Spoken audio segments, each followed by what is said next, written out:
To the first of what we hope will be many Revolutionary War Symposia, co-hosted by the National Archives and Records Administration, as well as the 1st Division Museum at Cantini. I'd like to thank all of our speakers for agreeing to take time out of their busy schedules to come here and share the fruits of their years of research onto what's probably the most significant war in American history. I'd like to thank the staff of the National Archives for the work they've put into planning this for the last year, especially Glenn Longacre, who's closing the door behind us, and Scott Forsyth, who retired right after getting the speaker lineup finalized.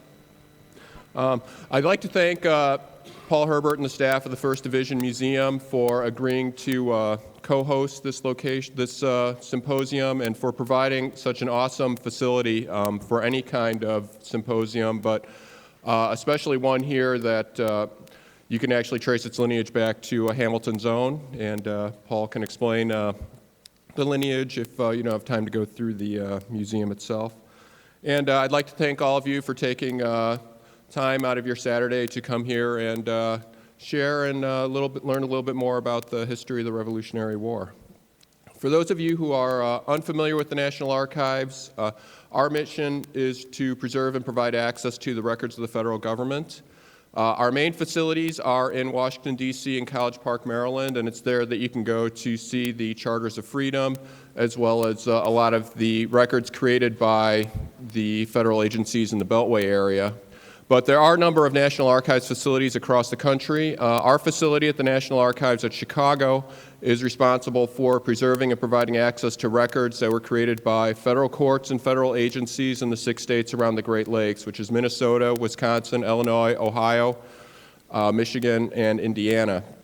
We have about 110,000 boxes of records that go back to roughly 1800 when the Northwest Territory started being reorganized into the state of Ohio and the territories of Michigan and Indiana, and subsequently into the states that we know today. If you have any questions about the holdings we do have staff at the registration desk. In addition to original textual records, we also have microfilm, including the microfilm publications of the records of the Continental Congress and the Revolutionary War rolls, and those records are also digitized and also freely available and electronic at our research room as well. At this point, I'd like to introduce Paul Herbert from the 1st Division Museum, and we'll begin our symposium. Thank you, Paul.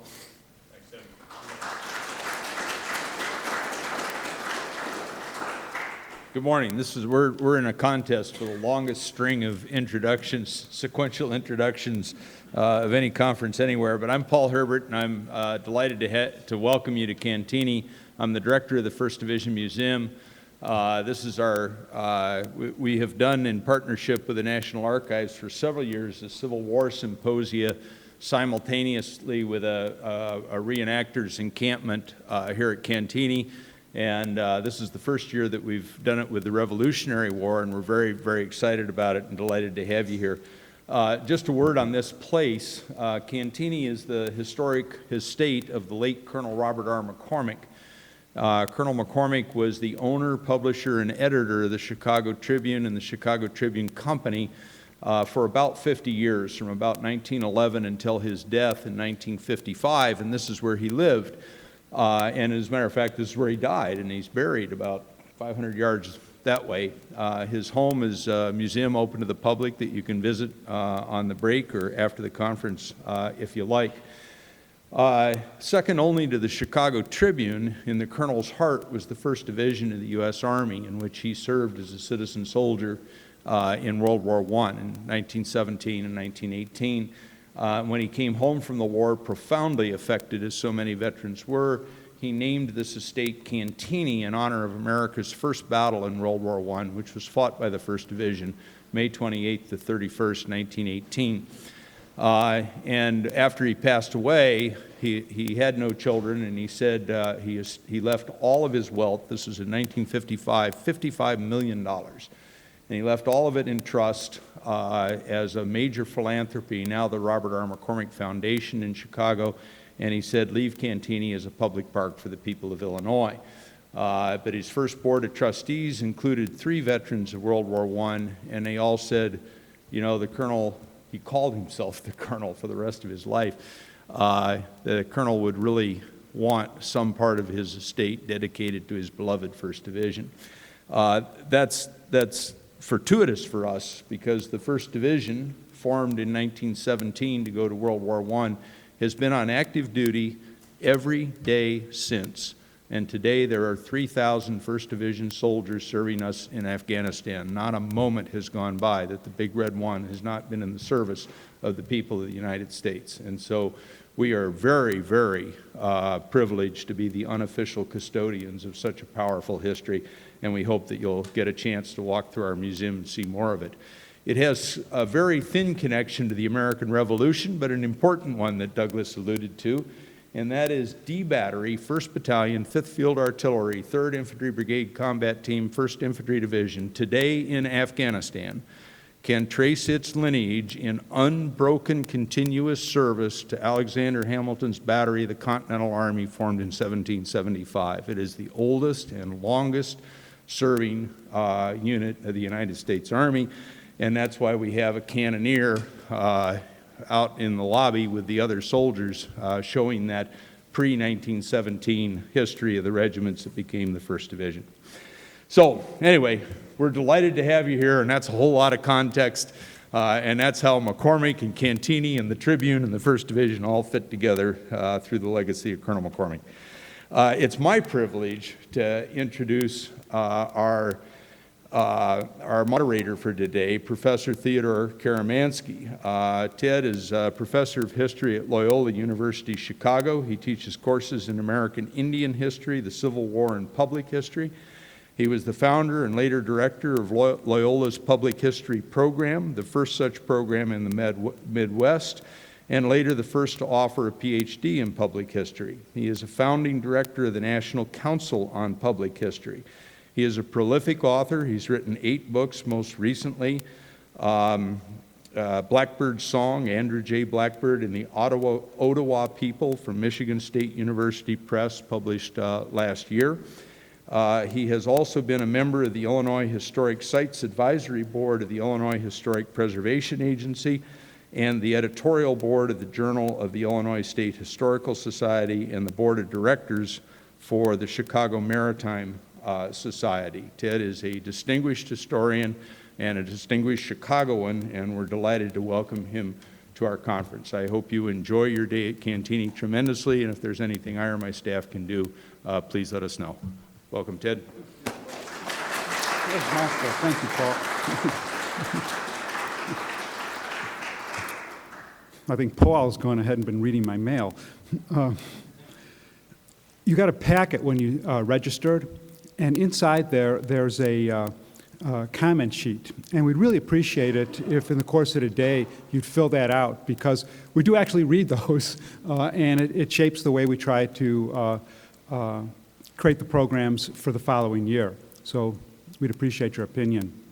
Well, it's my pleasure to go ahead and introduce our first speaker, Professor Edward Lengel. There was a lot of expressions of outrage and shock when it was revealed that the National Security Agency was reading Americans' correspondence. Of course, historians are always reading other people's mail. We usually wait till they're dead, but either way, we're invading privacy, often correspondence that's not intended to be distributed broadly. And there's no one who has invaded the privacy of George Washington more incessantly than Edward Lengel. As editor-in-chief of the George Washington Documentary Project, he's really gone ahead and helped us see the first president of the United States in a new light, not as the marble man of Monument Hall, but as a living, breathing person, as someone who was a planter, as someone who was a soldier, as someone whose eye would be turned by a pretty skirt on occasion, and someone who fought depression on occasion as well. And someone who, by means both devious and decisive, managed to defeat the largest British army ever sent to foreign shores up to that time. And one of the most important moments in the long campaign of the Revolution were the events that surrounded Philadelphia in 1877, and Edward's going to take us through those. Thank you for coming.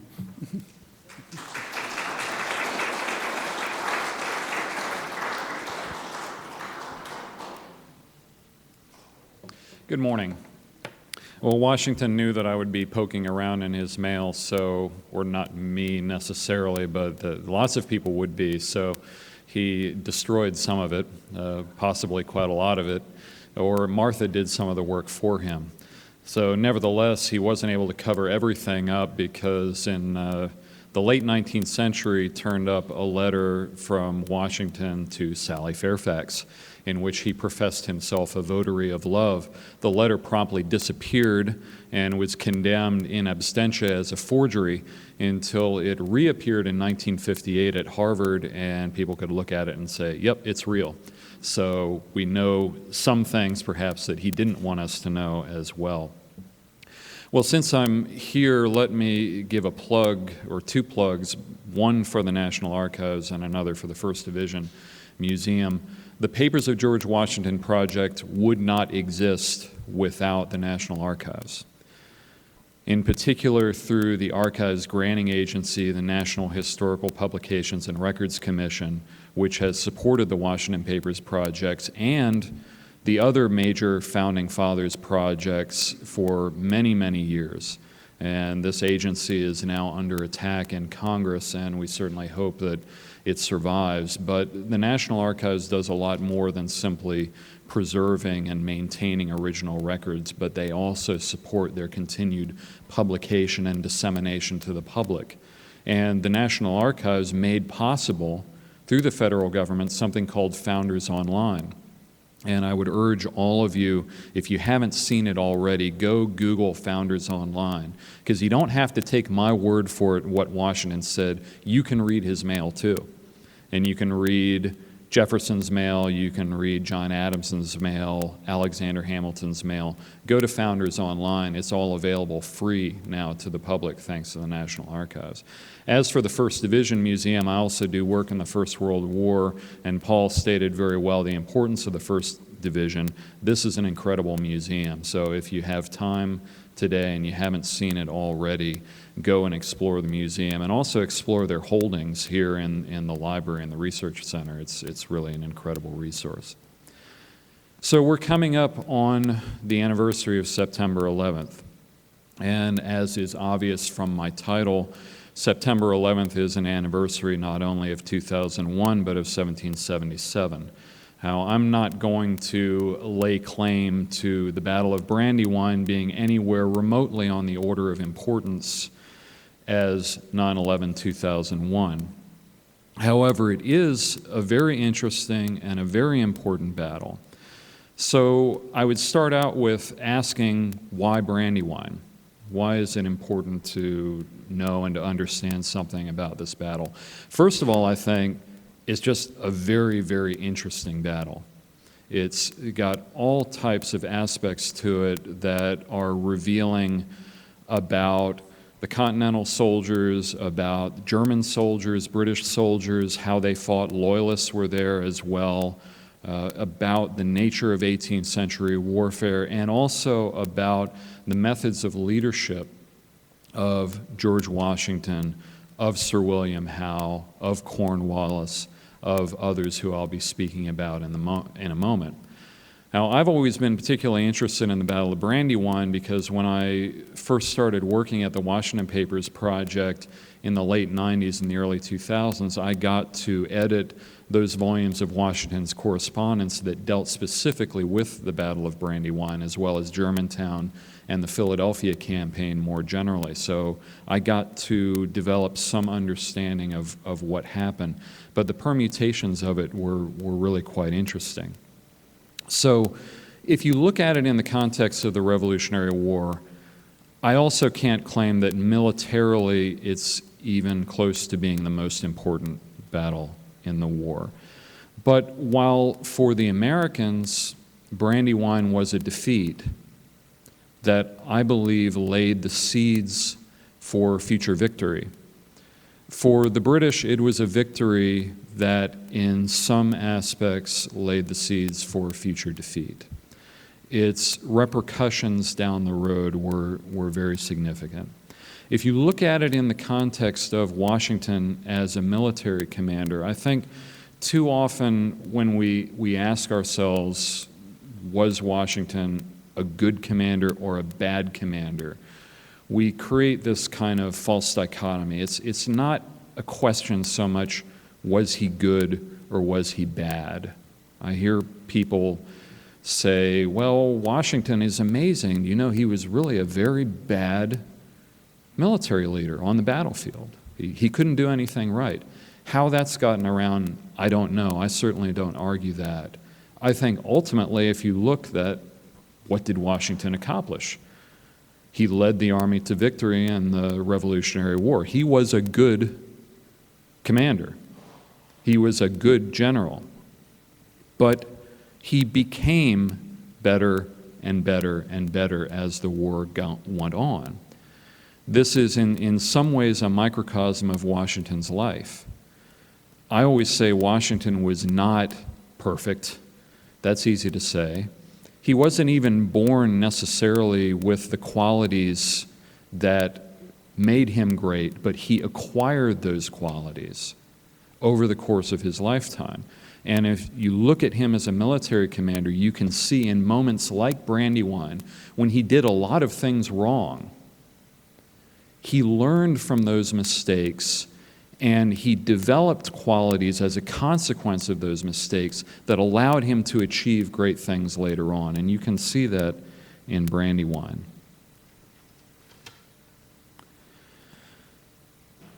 In 1776, British strategy had focused on gaining control of the Hudson River, coming up from New York. Sir William Howe's conquest of New York City might have constituted a first step towards simultaneous British thrusts developing from there and from Canada, and meeting around Albany and severing the Hudson River corridor. The idea was, with that river region fully secured, royal influence would then extend inland through lower New England, facilitating British cooperation with the tribes of the powerful Iroquois Confederacy. British control of the Hudson would also sever, again, I speak in theory, New England, which was a hotbed of the rebellion, from the rest of the colonies and hopefully, from the British point of view, cripple the rebellion. Major General Benedict Arnold had narrowly stymied British General Sir Guy Carleton's attempt to develop this strategy from Canada in the 11th October 76 Battle of Valcour Island on Lake Champlain, but the option remained open in 1777. I believe, pursued vigorously, that strategic maneuver would have been practically impossible for the Americans to stop. Now, whether that strategy pursued effectively and resulting in success in severing the Hudson River would have meant the end of the War of the Rebellion, as the British would call it, or not, is debatable, but I think it would have changed the character of the entire war. It didn't necessarily mean the British would have won, but it might have meant that we would end up with a very different United States of America than we have today. It would have localized the rebellion in many respects. This strategic vision collapsed, however, in the winter of 1776 to 77. Howe was dazzled by the prospect of courting Loyalist support in the mid-Atlantic. He was very optimistic and hoping that there was a vast silent majority of support for continued royal government. He proposed, instead of pursuing this strategy, to move from New York on Philadelphia. Again, New York was in British hands. Instead of going north to meet a thrust from Canada, of moving on Philadelphia instead. Doing so, he reasoned, would encourage royalists and force Washington to defend the capital, possibly bringing out the decisive battle that he had sought around New York. Now, I'll get to this in a moment. It's one of the interesting aspects of the Revolutionary War in the early stages. Both Washington and the British were seeking a decisive encounter.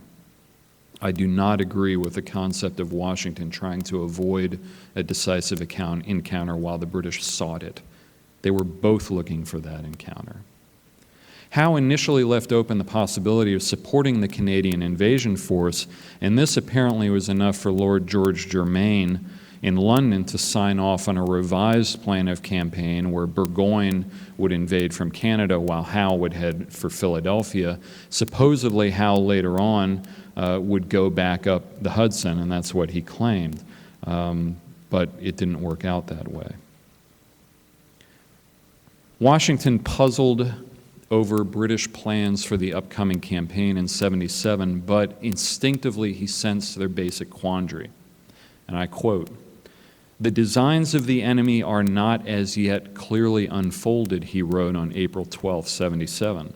"But I believe that Philadelphia is the object in view." He identified at that early stage where the British were going next.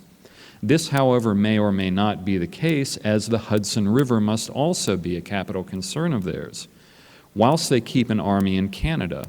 Circumstances, therefore, will govern their movements." Detachments in upstate New York were poised to resist a British eruption from Canada, but Washington with the main army had to prepare to move in either direction, either toward the Hudson or toward Philadelphia as events prescribed. Now, Washington had gone through a difficult spring. We tend to think that the Battle of Trenton and the following Princeton campaign were decisive.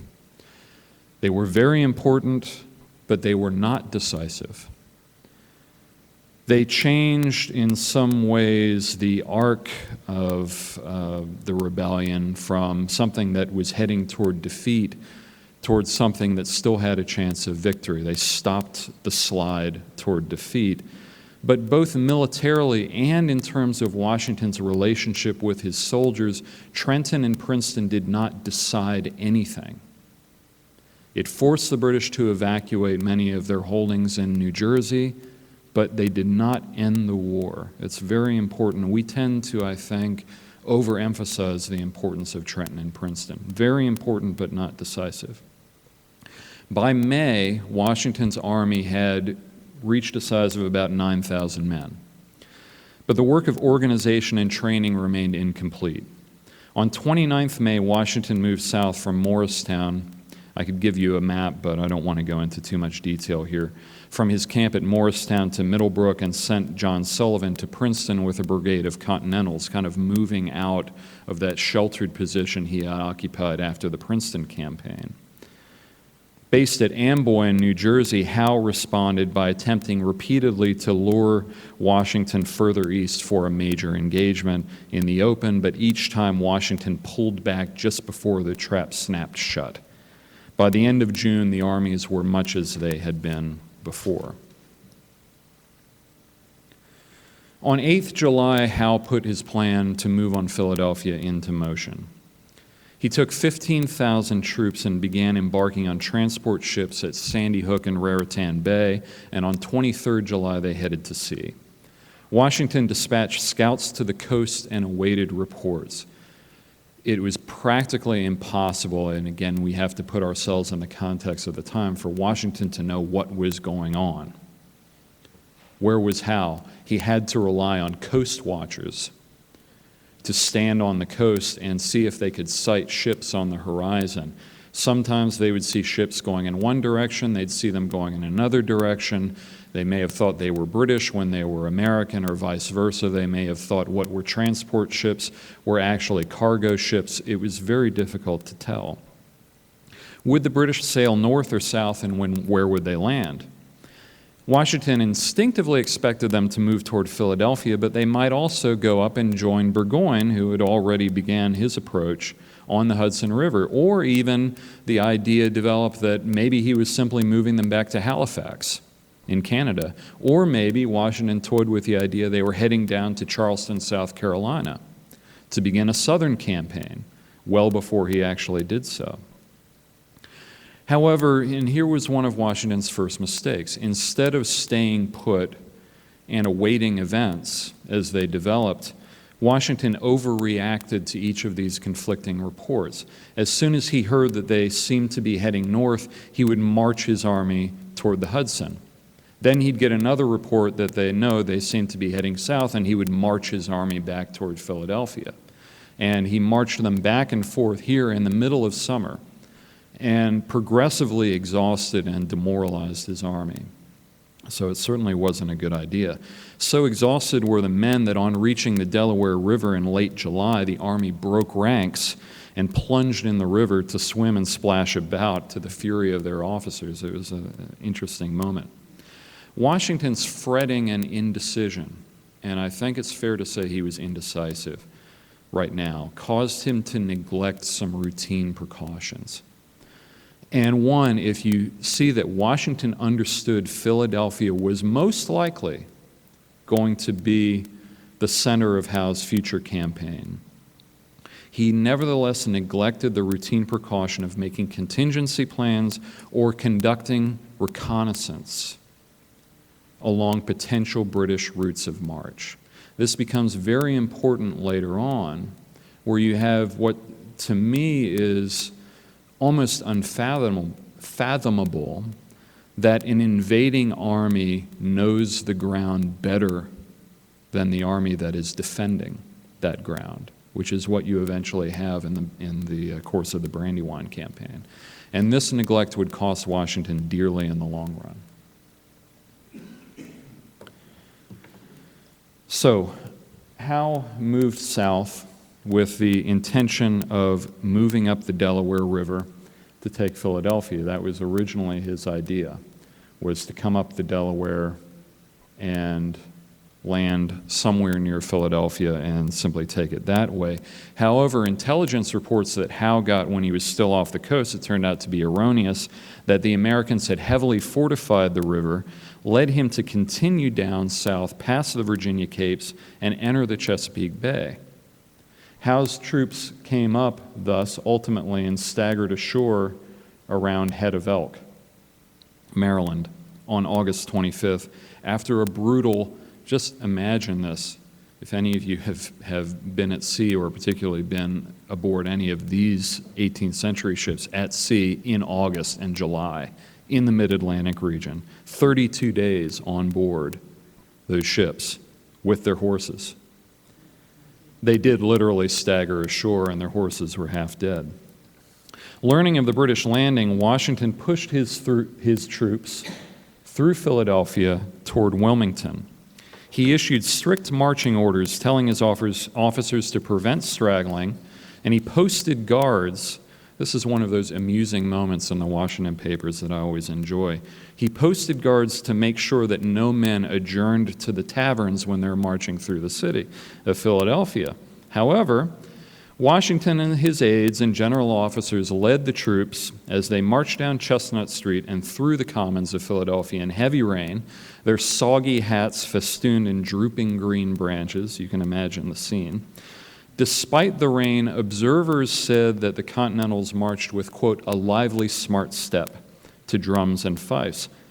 This partly because Washington had recently issued orders that the music be played when they were on the march, quote, with such moderation that the men may step to it with ease, and without dancing along, he underlined dancing, or totally disregarding the music, as has too often been the case. Those of you who are historical interpreters, I'm sure sometimes when you're on the march, you dance along to the drums and fifes, as the Continentals did, no doubt. The march went well. They followed orders, and to celebrate, Washington and his officers snuck off to the city tavern and quaffed punch and grog, while the troops soberly pitched their tents across the Schuylkill River. The American army had now grown to 16,000 men, and it was encamped around Wilmington, Delaware, and the British were around here at Head of Elk. And they made no attempt to attack the landing site. Here we have an early example of, say, Rommel's quandary or the German quandary at D-Day. Do you immediately attack them on the beaches, or do you wait and gather your resources and attack them as they move inland? Washington opted for a cautious approach. He called out militia to gather intelligence and harass the enemy as they moved inland. Militia recruiting proved anemic, however, so Washington formed a special light infantry corps of about 500 men under Brigadier General William Maxwell of New Jersey to perform the same role. Washington himself likes to lead from the front. He likes to gather intelligence on his own. He distrusted intelligence from others, so he decides to go up, ride up and observe the enemy himself on August 26th, the day after they land, and he spends the whole day riding around. He's got Lafayette with him. He's got Nathaniel Greene. Lafayette has just come over. He is not yet a general, but he's essentially just a volunteer with the Americans, so he's coming along. He spends the whole day. He loses track of time. As happened at other times, there's a great example, if I can digress, right before Yorktown. Washington is plotting to attack New York City. So he and Rochambeau are riding around the British lines in New York City, and they go out and they get tired, and they find a good place to rest, and they fall asleep, and they wake up and they find the tide has come in and they've been cut off. Exposed to the British and cut off from the rest of their forces, and they have to go out and wave to his troops to come out and send a boat across to rescue them. So kind of the same thing happens here. He loses track of time, and the sun is setting, and he and Lafayette and Greene and their entourage go and stay in a local farmhouse. The rain is coming down. They see this kind of farmhouse emerging out of the mist, and they say, well, we've got to stay somewhere. We'll be picked up by an enemy patrol. Let's go here. They spend the night. They get up as early as they can the next morning and ride off. Only later on do they find out they just stayed in a Tory's house, and if anybody had found them, that would have been the end. So Howe's army moves slowly inland on August 28th in 2 divisions under General Wilhelm von Kniphausen. I don't know if I've got him on the next slide, not yet. We'll talk more about him later. And Cornwallis, they skirmished with Maxwell at Couch's Bridge, Delaware. Delaware is very proud of this. It's their only Revolutionary War battle. On 3rd September, and then they paused for 4 days. Still uncertain, I guess I can point this out. They're moving up. Here's Couch's Bridge right here. Still uncertain about British intentions, Washington deployed his forces along Red Clay Creek, right here, in early September 6th, and passively awaited enemy attack. Howe easily outflanked the Americans, however, and forced them back to Chad's Ford on Brandywine Creek. Here's Brandywine Creek up here, and here's Chad's Ford. And there's Chad's Ford today. Now, what the heck is Washington doing? Here's a man who is typically presented as a Fabian warrior, whose primary goal is to preserve his army no matter what happens, and in some means outlast the British. So why is he placing them in harm's way here at what seems at first glance may be a fairly strong position? We'll talk later on, it was actually a very dangerous position. Why is he risking everything when he might as well pull back further, preserve his army, let the British take Philadelphia if that's what they're going to do, and then try to isolate them, cut them off, and eventually force them to retreat? Yes, he was getting pressure from Congress. Just as at New York the previous summer, they didn't want him just to give up without a fight. Yes, Washington always had his finger kind of on the national pulse. There was this concern that civilian morale might be devastated by the image of their Continental Army and their militia simply avoiding a fight. That was absolutely in his mind. And he thought the impact on popular morale, civilian morale, might be adverse. However, I think there was much more to it than that. And if you look at Washington's character, he was a gambler. He was an aggressive general. And he was looking for a decisive encounter. not just the British, but he also was looking for a decisive encounter, possibly in a defensive battle. A decisive encounter does not necessarily mean I find a way to cut off, surround, and destroy the enemy, but Washington was bedazzled by what had happened at Bunker Hill in '75. And the idea of forcing the British to attack fixed positions, suffer immensely heavy casualties, and then you withdraw perhaps to another fixed position, let them assault that, suffer more heavy casualties. Eventually, in that way, you wear down their will to victory. But you have to fight to do that. That was kind of what was in his mind here. He was looking for a decisive encounter. So, is that crazy? Was his army really ready for a fight? It's something we can discuss. Now, Chadds Ford, where the army took up positions, was the point where the Nottingham Road crossed Brandywine Creek, and I can go back to the map, on the route from Kennett Square, again, toward Philadelphia. It was the last natural line of defense before the Schuylkill River, which could be forded at so many points that it was practically indefensible. The Brandywine was a shallow, knee-to-waist-high, but fast-flowing creek. It was fordable at a relatively small number of places that could, it seemed, be covered fairly easily. At Chadds Ford, which was really made up of two fords about 450 feet apart, the creek was 150 feet wide and commanded by heights on either side. Yeah, and this gives you some idea of what it looked like. The surrounding area was characterized by thick forests and irregular but low hills surrounded by prosperous farms, meadows, and orchards. Many of the local Quaker inhabitants, there are quite a few Quakers around here, were sympathetic to the British cause, or at least firmly neutral. And this fact would prove important in the efforts of both armies to secure accurate intelligence. And here you get a view of the battlefield. Washington concentrated the American defenses at Chadds Ford, but he also at least made some preparations to prevent a possible British flanking movements to the south or the north. Piles Ford, which is a little bit off the map here, was an easily defensible crossing, and the only one practicable one south of Chadds Ford was covered by Pennsylvania militia under General John Armstrong. Nathaniel Greene's 1st Division, composed of the 1st and 2nd Virginia Brigades under Peter Muhlenberg and George Whedon, was entrusted with the primary defense of Chadds Ford. There's Greene there. Greene's troops straddled the Nottingham Road leading east from the Brandywine. To Greene's right was Brigadier General Mad Anthony Wayne's 4th Division, containing 2 brigades of Pennsylvania Continentals. Colonel Thomas Proctor's Continental Artillery Regiment was placed in some heights, commanding Chadds Ford to Wayne's right.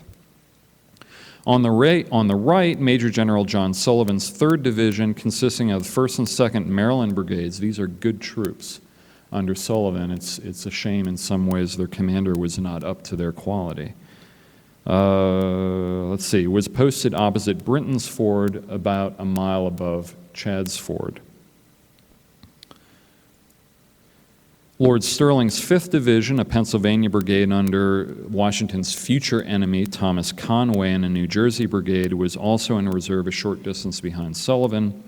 You also have Adam Stevens' 2nd Division with the Virginians under William Woodford and Charles Scott in reserve.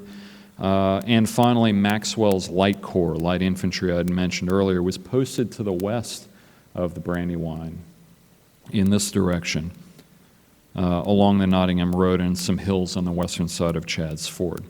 The most vulnerable point of the American position, as Washington and his generals were very well aware, was on the right, on their right, up in this direction.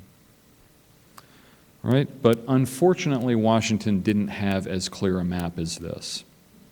Now, after Howe landed, Washington belatedly sent scouts down to kind of get a sense of the lay of the land, but there was only so much they could do at that late moment. So on Washington's map, this kind of fades out almost into a here be dragons region. And doesn't really have much of a sense of what's up there. Sullivan, again, placing in some ways the wrong man in the most vulnerable position, was ordered to provide cover at the 3 known fords above Brinton's, which were namely Painter's, Wistar's, and Buffington's Ford. I don't know if they're up here to Buffington's, about this far, each about 2 miles apart. Buffington's Ford was on the east branch of the Brandywine, just above where the creek forks. Sullivan, passing the buck, detaches for this purpose a Delaware regiment and Colonel Moses Hazen's mixed Canadian regiment to cover the upper 2 fords. The area north on both sides of the Brandywine was the responsibility of the light horse under the general command of the Virginian Colonel Theodoric Bland. Now, who makes a better cavalryman than a Virginian, right? In this case, not so much. Theodoric Bland was not a very competent cavalry commander, and unfortunately, that would come to burn them right here. Bland kind of sends his cavalry to wander about without much direction or much communication or modes of reporting, of gathering and reporting intelligence. You need to have a system. With Bland, there was no system. There was simply ride out and see what you find and let me know if you find anything important. Junior officers' view of what's important and what's not important varies from place to place. Their idea of where they should go varied. Sometimes they'd find themselves riding up the same road as somebody else while another road was completely neglected. So Sullivan, for himself, assumed that his responsibility goes no further north than Buffington's, and he relies on Bland. Only a mile further upstream, however, another ford known as Jeffreys went completely unknown. They never discovered that it was there. And there's another ford over here called Trimble's Ford, which offered an obvious way around. The Americans didn't realize it was there. So at first glance, Washington's new position looked formidable. His left was strongly posted in ragged bluffs south of the ford. His right extended a few kilometers north along the creek, with strong forces posted at every obvious crossing point. That night, however, a British spy or local loyalist informed Howe that the Americans had left unguarded that crossing point that I mentioned, about a mile upstream. This offered a fresh opportunity for Howe to do what he liked to do best, namely to demonstrate in front of the enemy while flanking them to the left or the right. Howe attacked on the early morning of 11th September, sending Kniphausen with 6,800 troops directly at Chad's Ford, encountering Maxwell's light infantry, while Howe and Cornwallis with 8,200 men took another route up around Washington's right. There was a dense fog that morning that shielded Howe's march, and locals kept him well informed of his route. Here again, they didn't get lost. They had people to tell them which way to go. Now, Kniphausen's, let's see what I've got here. There's Kniphausen. He's kind of distorted, but at least you get some sense of what he looked like. Kniphausen had a vanguard of loyalists, of the Queen's Rangers and Major Patrick Ferguson's riflemen. They advanced only 3 miles before running into Maxwell's outpost near Welch's Tavern along here. The Americans took advantage of numerous defiles and woods along the road, as Sergeant Thomas Sullivan of the British 49th Foot wrote, to keep a running fire mixed with regular volleys for 5 miles, and they still retreating to their main posts until they got almost in gunshot of the fords. In other words, they fought all the way. At the hills before Chad's Ford, Maxwell's men unleashed an ambuscade from wooded and marshy ground on either side of the road, taking the Tories completely by surprise and leaving nearly, quote, nearly half of the 2 corps either killed or wounded, which is an exaggeration, but they did good work, according to a Hessian witness. All the woods were full of enemy troops, wrote the Hessian Major Karl Leopold Bauermeister, shouting hurrah at the work of their musketry that it had done among the Tories. Proctor's artillery on the other side of the Brandywine was firing on the British as well, unfortunately shredding trees but not really doing any damage because they hadn't sighted them properly. Some of Greene's men came across, they just couldn't resist, they splashed across the creek to support Maxwell, who began building breastworks on a hill overlooking the road on Kniphausen's right. The Hessian general rallied the Tories and ordered Ferguson's riflemen to take position behind a house on his right. He dispatched 2 regiments, 28th and 49th Foot, along with heavy and light artillery pieces to an elevation behind them. The British cannon began pummeling the American breastwork, which apparently amounted to nothing more than a couple of light field pieces. At the same time, the Queen's Rangers and foot filed off to the left, and by musket and bayonet, quote, quickly drove the rebels out of their woods and straight across the lowland, and Kniphausen then continued and pushed them back across the Brandywine. Maxwell had done his work well, though. He wasn't intended to hold his ground. He was intended to delay the attack and screen the American position. So he did that very well. By 10:30 a.m., the British and Hessians had cleared the West Bank and taken up positions overlooking the ford, and this part of the battlefield lapses into inactivity. Fragments of intelligence flew about, and I could stand here for a couple of hours trying to give you some idea of the different reports Washington was receiving. I'm not going to bore you with that. Washington is trying from his headquarters to figure out what the British are doing. He gets some reports that the full assault is Kniphausen's assault, but he also gets tantalizing reports early on that there appears to be a flanking movement. And his reaction is very interesting. So Washington understands there's some type of flanking maneuver going on. He doesn't have any sense, where do they think they're going to cross? He says, well, they can't get across any of these fords. If they try, we have the troops to at least delay their crossing, so we should be able to hold them back until near sunset.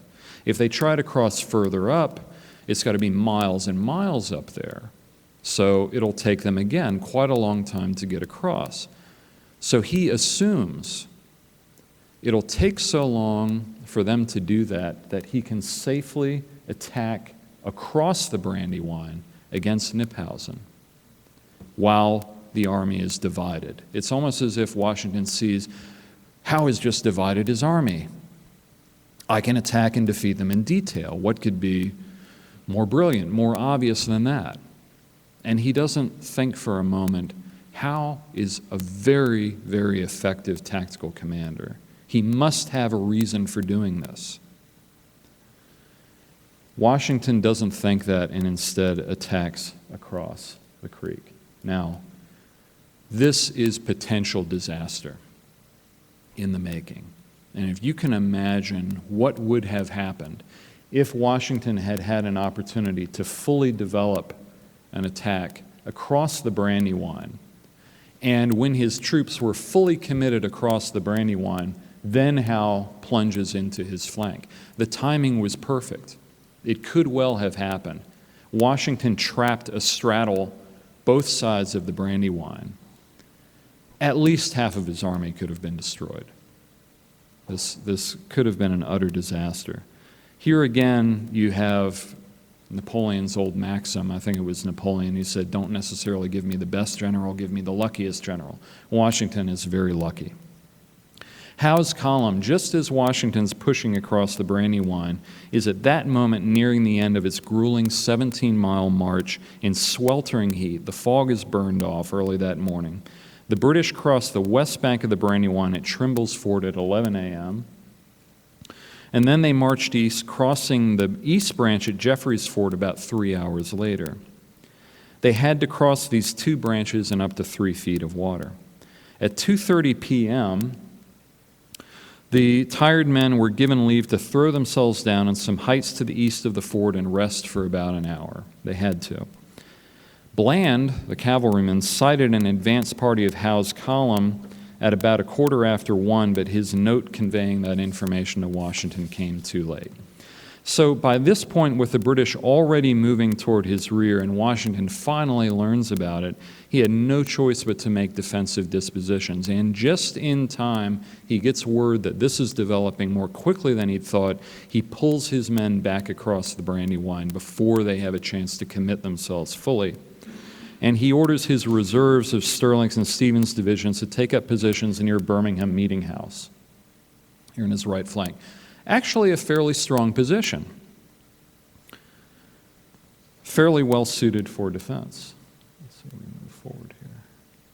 There's Birmingham Meeting House, and that's a view down the hill, Birmingham Hill. Now, Howe knew, nevertheless, he's in a dominating position. He showed a cheerful countenance to his officers. He chatted with them amiably as he made deployments. His troops formed into line for the critical assault on Birmingham Hill. Here, one of the serious problems endemic in the Continental Army develops is that it's a little bit hard for us to sense now how important maneuver is. The ability to maneuver in formation in the 18th century, it's absolutely critical to your ability to fight effectively. If you're not drilled properly, if you don't know how to work in concert, you don't know how to make quick movements in formation, you can't just say, okay, you guys go and take that hill and hold it. You have to arrange your troops and march them properly. There's a lot I could say about that and how that allows you to use your limited weaponry more effectively. But you cannot move effectively in the 18th century if you don't know how to maneuver. These troops, this is pre-Steuben, these troops are not drilled and trained to move effectively and to move effectively quickly. So they don't take their positions on Birmingham Hill quickly enough, and they don't form their lines well enough. The attack begins about 4 o'clock on Birmingham Hill. Before Sullivan's division, here's our friend Sullivan again, had a chance to take up proper positions on the American left. Sterling and Stephen got in position fairly well. They had 3- and 4-pounder guns that they dragged up the hill, and they tore holes in the advancing British lines with canister and grape shot, and the Hessian Jaegers and the British Grenadiers. The British were forced to halt on their way up the hill, take cover a short distance from the base. One of the Jaegers later wrote, "The small arms fire was terrible. The counter fire from the enemy, especially against us, was the most concentrated." Sullivan's men are again rushing to get in positions. They're forced through a narrow lane where grenadiers who had clambered up the slope picked them off by the dozens. On this side of the hill, the grenadiers, Hessian grenadiers and guards were, to their delight, able to advance out of the line of fire of the American artillery, again not very well sighted. It threw Sullivan's men into confusion. Sullivan himself, he had a tendency in many of his battles to kind of wander off. He's off conferring with Sterling and Stephen, and it's left up to this Frenchman, Brigadier General Prudhomme de Beret, to command Sullivan's troops. Well, he runs away. He just goes charging down the hill. There's a nice little moment. Beret ends up at the bottom of the rear side of Birmingham Hill, and he goes up to an American Lieutenant Colonel Samuel Smith, and he says, "Look at these scratches on my cheek." He said, "You know, the English, they're firing fish hooks out of their muskets." And Smith says, "That's not from fish hooks. Those are briars. You were running through sticker bushes and you scratched up your cheek." That's what actually happened. The fight for Birmingham Hill was nevertheless far from over. I stole some of these images shamelessly off the internet, so my apologies. That's not me. The British at the base of the hill had meanwhile brought up cannon to bombard the American artillery, but though outgunned, the American gunners returned fire as long as possible. The enemy soon began to bend their principal force against the hill, Sullivan later wrote, and the fire was close and heavy for a long time and soon became general. 5 times did the enemy drive our troops from the hill, and as often was it regained, and the summit often disputed almost muzzle to muzzle. This was a serious fight. Several companies of the British 1st Light Infantry, hoping to gain the east slope of the hill, attempted to bypass the meeting house, but they were met by Virginians under Thomas Marshall behind the meeting house wall. British infantry continued to sustain severe casualties. The fight kind of goes back and forth until both sides seem to be shattered. After an hour and 40 minutes of what General Conway called the most close and severe a fire he had ever seen, and he was a veteran of European fighting, the British finally took possession of the hill. But not, Sullivan claimed, till we had almost covered the ground between the hill and the meeting house with the dead bodies of the enemy, so he claims. So the hill is taken. After the loss of Birmingham Hill, the American priority for the rest of the battle had to be successful withdrawal. There could be no question of reforming either Sullivan or Stevens divisions. They attempt to do so. Conway attempts to hold on, but he can't. Lafayette comes riding up, the impetuous young Lafayette, and promptly gets shot in the calf and has to be carried off the field. What remains of the three divisions fled east toward Dilworth Town, just north of where Nathaniel Greene's division was forming up.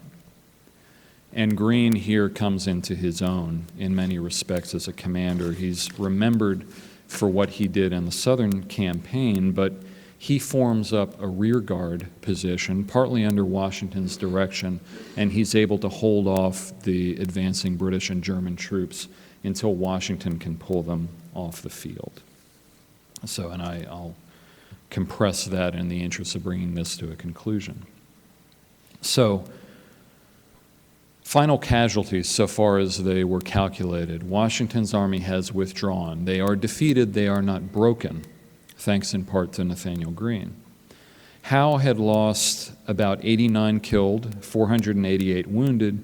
The Americans lost about 200 killed, 500 wounded, and 400 captured. So almost twice the number that the British and Germans had lost. Washington made one more attempt to stop the British on September 16th, but he had to withdraw after a sudden downpour. Let's see here. This will take us to the end. He tries again to stop them.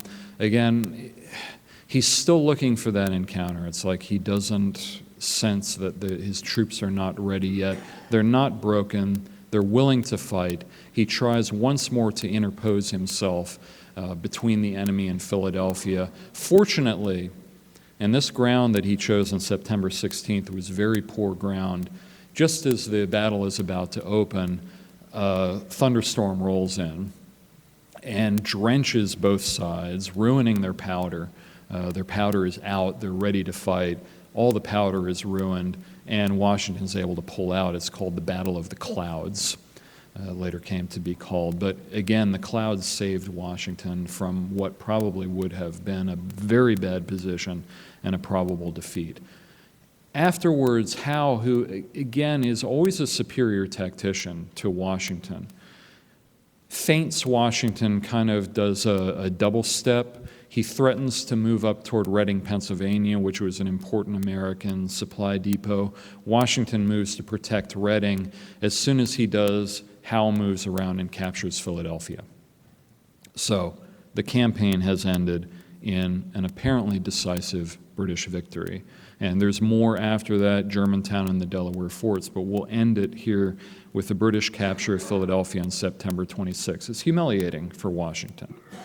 So what can we conclude from this campaign? Washington was certainly not at his best. And when people hear me talking about Brandywine, they usually say, "You think Washington was terrible?" And I say, well, wait until my Valley Forge talk. And that all kind of turns around. And if you look at Washington at Monmouth and what happened at Monmouth, it completely changes. Washington has made a number of mistakes.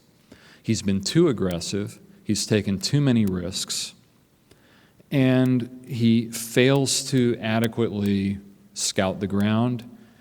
He fails to adequately deploy his troops. Washington was a man who often knew where to put the right person in the right place. In this case, one of Washington's biggest failures, and we often talk about how he knew Nathanael Greene was the right guy. For battlefield command, to become quartermaster general, to command in the South, absolutely. He understood Steuben's value. He understood Lafayette's value. He understood many others, but he had a bizarre attachment to John Sullivan. And he kept putting Sullivan in these positions where he could mess up. And he did it in this case with Brandywine, putting Sullivan up on the right flank to protect his most vulnerable position, and Sullivan and Theodoric Bland do a very poor job. If instead of Bland he had had Henry Lee in charge at that point, things might have been very different. If instead of Sullivan he had had Greene on the right flank, things might have been very different. But for me, it boils down to it's absolutely unbelievable that an invading army at Brandywine that has moved onto this ground for the first time knows the ground better than the defending army. We see also deficiencies in the maneuverability of the Continental Army. At Birmingham Hill, they are not able to get in position. If they had prepared those positions, moved into them quickly enough, they might have been able to hold the British off until dusk. But they weren't, simply because they couldn't maneuver effectively. Now, what does Washington do? He identifies these problems. I think this is one of the greatest examples of Washington's leadership, is that he's able to see where he messes up. Now, he doesn't necessarily feel good about admitting it publicly, but he does admit it to himself.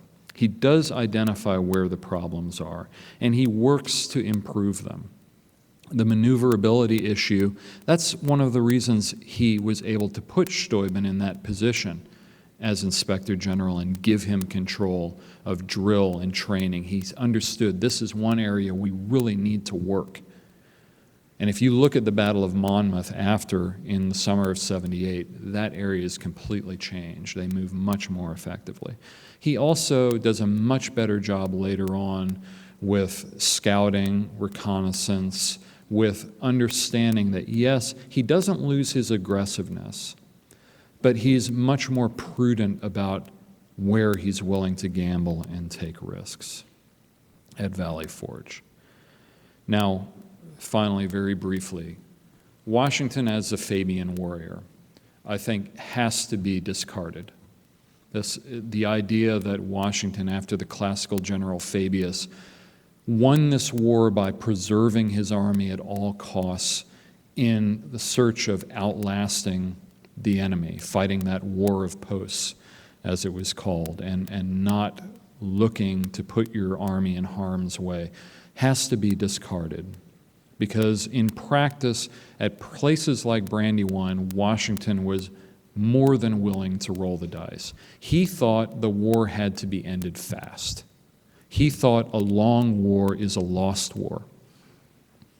And you see this later on at New York and at other places. He always rolls the dice. He's an aggressive commander.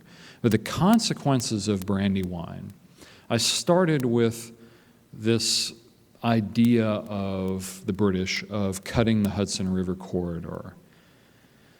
It was a very good strategy, in my opinion, and Andrew might, when he speaks this afternoon, challenge me on that. Certainly we could debate that. It has been debated. I think it was potentially a very effective strategy that might have changed the course of the Revolution. They abandoned that. You can blame Howe, you can blame Germain, you can blame others. Whoever was at blame, they abandoned it, and Howe's move on Philadelphia was ultimately doomed to failure. It contributed in part to a much more decisive battle that took place a short time afterwards, or battles, at Saratoga and in around Saratoga and Freeman's Farm, that resulted in the eventual surrender of Burgoyne, that led then ultimately to French intervention. That was partly because of Howe's preoccupation with moving on Philadelphia. And eventually, what does it get him? Nothing. Howe occupies Philadelphia through the winter. Before that, he defeats Washington at Germantown. He's able to capture the American Delaware River forts. He holds on to Philadelphia. By the spring, Howe has left the Army. General Clinton has taken over, who Andrew will talk about, and they withdraw. Once the French intervene because of Saratoga, Philadelphia becomes a liability. No type of loyalist upswing develops from this, and it becomes a lesson in futility and wasted resources. So that's why I say that Brandywine was a defeat, an American defeat that laid the seeds for American victory. Thank you very much.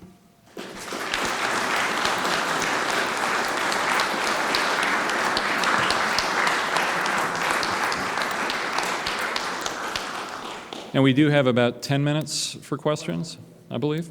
I just want to say, if you have questions, please move over to one of the microphones because they are recording the presentations so they can be heard. Yep.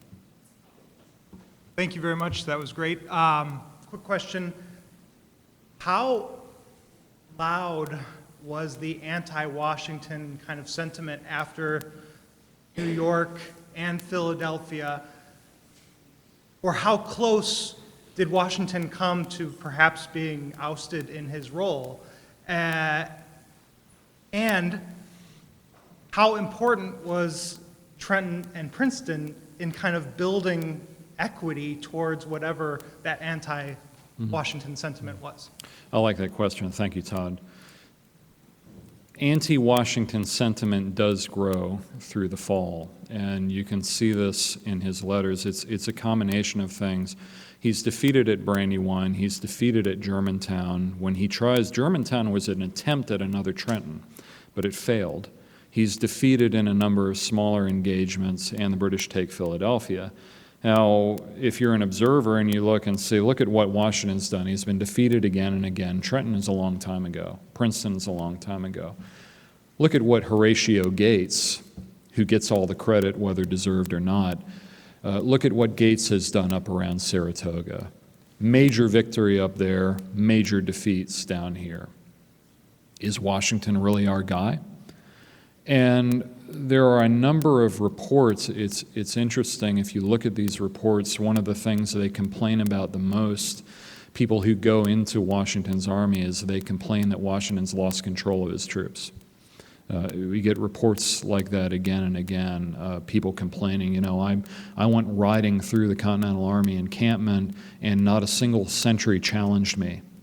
And they all seem to be disorganized and to have lost faith, and where is Washington and what is he doing? And so, yeah, there are people in the Army, Thomas Conway, who I talked about, Thomas Mifflin, former quartermaster general who, forgive me, abandons his post and just goes running off to Congress and leaves one of the most important departments in the Army without a leader. And there are others. Horatio Gates plays footsie with some of Washington's critics. And there are critics in Congress as well. Somebody after the president of Congress, as I recall, was Henry Lawrence by this time. He gives a speech, and somebody after Lawrence gives a speech goes up and leaves a piece of paper on his podium, and he comes back and finds it, and it's this long rant against Washington. Or Washington in Congress, they read that he's nominated somebody for a certain post in the Army, and somebody yells out, "As great a rascal as ever lived." This is Washington's nominee for post. So certainly there are people in Lafayette complains, he goes riding around, he says Washington has given orders and they're being ignored. So there is some opposition to Washington. It's getting more widespread, but it is not organized. And it never really does become organized. So there's talk about the Conway Cabal. That's really a later invention by historians, that there was kind of this conspiracy to overthrow him. Yeah, there were a lot of people who wanted to get rid of him, but they never get together and organize a coup. Washington's position is pretty strong, nevertheless. The legacy of Trenton and Princeton, it matters, but I don't think it matters that much. I think all of us know that the American public, it's probably true of any public anywhere, is fickle. and it comes to what have you done for me lately? And I think by this point, most people have forgotten it. I think really Valley Forge transforms the relationship between Washington and his army, and then Monmouth and the spin that Washington and his aides put on Monmouth. They transformed Monmouth into a great victory when it was really a draw. Those were the things that solidify Washington's position. So, other questions? Yes, sir. Well, I'm no expert on the American Revolution, but I love George Washington. And when looking at Brandywine and looking at, Trenton, actions after that, I would say that this is still Washington building his army. That he's still trying to find generals who can lead his corps or divisions. He's still looking for colonels who could lead his regiments. And then you made the statement the Virginia regiments were very good, but the other ones were not so good. And he's facing an army of what I read as the most professional army in the world. Would you say that Washington was still, you brought it up about Valley Forge, but he was still in the process? He had to maintain an army and a fight until he could make those steps? Sure. Washington was growing as a commander, just like his troops were growing in this process. And you're absolutely right to point out that just as in all American wars, there's the process of identifying good officers and good commanders and weeding out the ones who are not incompetent. I should emphasize here again what I said earlier. I'm talking here about probably Washington's lowest point tactically, unless you look at New York. I think Washington was a great and possibly the greatest military commander in our history. I am not intending to disparage him in any way. He was great in his administration, in his relationship with his troops. I think he understood, possibly better than any commander at any time has understood, what is the common soldier's lot. And his understanding of that allowed him to lead that effectively, and I think he was the indispensable man. If he had not been there, we would not have won the war. Brandywine is an example of a growing process. It's an example of troops growing and learning how to fight. The Marylanders were excellent, the Virginians were excellent, the Pennsylvanians were very good. There were others who were not so good. They improved. The kind of, you reach as the war progresses a harder core of effective soldiers and a harder core of effective leaders. Somebody like Sullivan, I say, is odd because Sullivan sticks around. Sullivan keeps on getting in trouble. He makes everybody mad at him, and Washington keeps giving him positions up through 1779.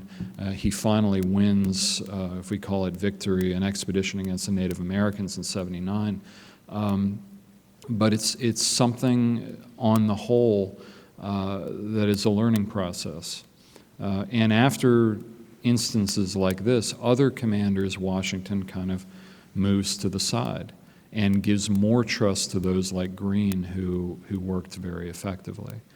So I don't know if that answers all of the points that you raised, but this is kind of a window into a growing process of Washington and of the Army.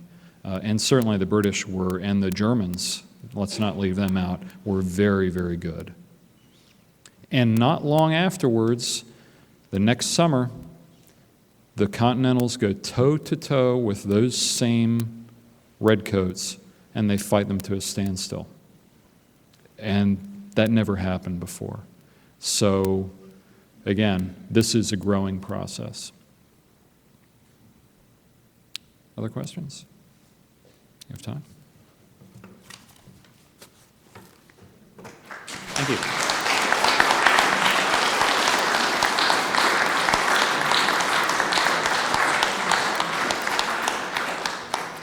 Well, we have a 15-minute coffee break now, and we'll go to our next presentation promptly at 10:30.